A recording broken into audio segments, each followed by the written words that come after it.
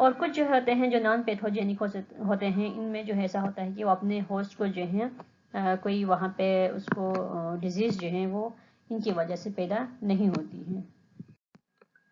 Examples of some انڈوپیراسائٹ of مین، جو human میں رہنے والے کچھ انڈوپیراسائٹ جو ان کی باڈی کے اندر رہتے ہیں، ان میں سے ان کی کچھ ایگزامپلس ہیں. سب سے پہلے ہم آتے ہیں وائرس کی طرف. Viruses which cause several diseases like influenza, rabies, yellow fever, poliomyelitis, measles, ہیڈیسی.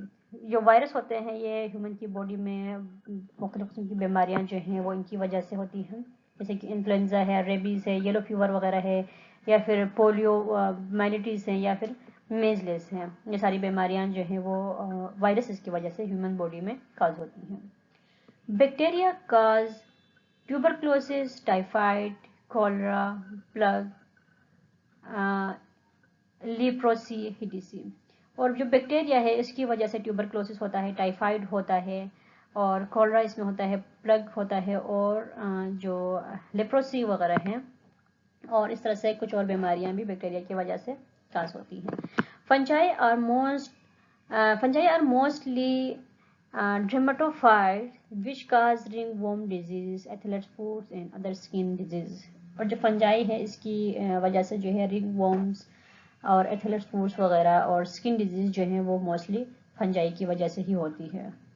اور جو فنگل ڈیزیز جو ہیں وہ زیادہ تر ہماری باڈی میں اگر ہو جائیں تو یہ اس کے چانسز ہوتے ہیں کہ یہ زیادہ سے زیادہ پھیل جاتا ہے. Protozoan disease such as malaria cause by plasmodium, trypanosomiasis by trypanosoma, amoebiasis by Entamoeba histolytica and many other are common human diseases. یہ جو کچھ کامن ڈیزیز ہے جو پروٹوزوا کی وجہ سے ہیومن میں ہوتی ہیں، اور یہ جو ہے ہمارے جو ہیومن باڈی ہے اس میں یہ جو انٹرنل پیراسائٹس ہیں، جو انڈو پیراسائٹس ہیں، ان میں یہ شامل ہوتے ہیں.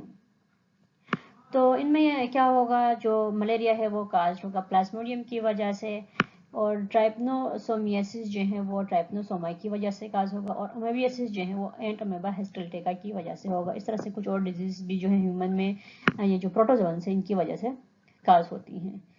Several helminths cause human disease such as teniasis caused by Teniasis caused by Taenia saginata, hookworm disease caused by ankylostoma. یہ جو کچھ ڈیزیز جو ہوتی ہیں یہ کاز ہوتی ہیں ہیلمنتھس کی وجہ سے ہیومن میں، جیسے کہ ٹینیاسس جو ہیں یہ کاز ہوتی ہے ٹینیا سیگنیٹا کی وجہ سے، اور یہ جو ہک ورم جو ڈیزیز جو ہیں یہ کاز ہوتی ہیں انکائلوسٹوما کی وجہ سے. راؤنڈ ورم ایسکیریز جن کو کہتے ہیں، round worm is a common inhabitant of intestine of children causing ایسکیریسس.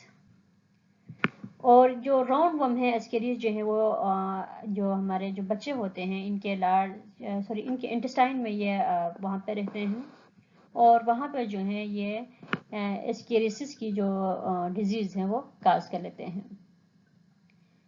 The example of ectoparasite of human are mosquito, lice, bat, bugs, fleas, etc. جو ectoparasite کے example جو ہیں جو ہماری باڈی سے آؤٹ سائڈ ہوتی ہیں لیکن ہمیں یہ نقصان ضرور پہنچا رہے ہوتے ہیں، ان میں سے جو ہیں ماسکیٹو ہے، اور ان میں جو ہے لائس ہے، بیٹ باکس ہے، اور فلیس وغیرہ اس میں شامل ہوتی ہیں. چیپٹر کے آخر میں جو انسٹیٹیوٹس پوچھے گئے ہیں ایکسرسائز میں، یہاں پہ اس کے آنسرز دکھائے گئے ہیں. ریمیننگ لیکچرز، چیپٹر اور ایکسرسائز کے ڈیٹیلز کو حاصل کرنے کے لیے واٹس ایپ نمبر پہ آپ ہم سے رابطہ کر سکتے ہیں. ہمارا واٹس ایپ نمبر ہے 0318318660، یا پھر آپ ہمیں میل کر سکتے ہیں alpineacademy@gmail.com. شکریہ. اس چیپٹر سے ریلیٹڈ کوئی بھی کویشچن ہو تو آپ ہمیں میل کر سکتے ہیں alpineacademy@gmail.com، یا پھر آپ ہمیں میسج کر سکتے ہیں واٹس ایپ پہ 923183186660، یا پھر آپ اسی ویڈیو کے کمنٹ باکس میں آپ ہمیں کمنٹ کر کے چھوڑ دیں، آپ کو آنسر مل جائے گا. ابھی تک آپ نے ہمارے چینل کو سبسکرائب نہیں کیا تو الپائن اکیڈمی کو سبسکرائب کریں اور نئے لیکچرز اور نئی ویڈیوز کو حاصل کرنے کے لیے بیل آئیکن کو کلک کریں۔ شکریہ۔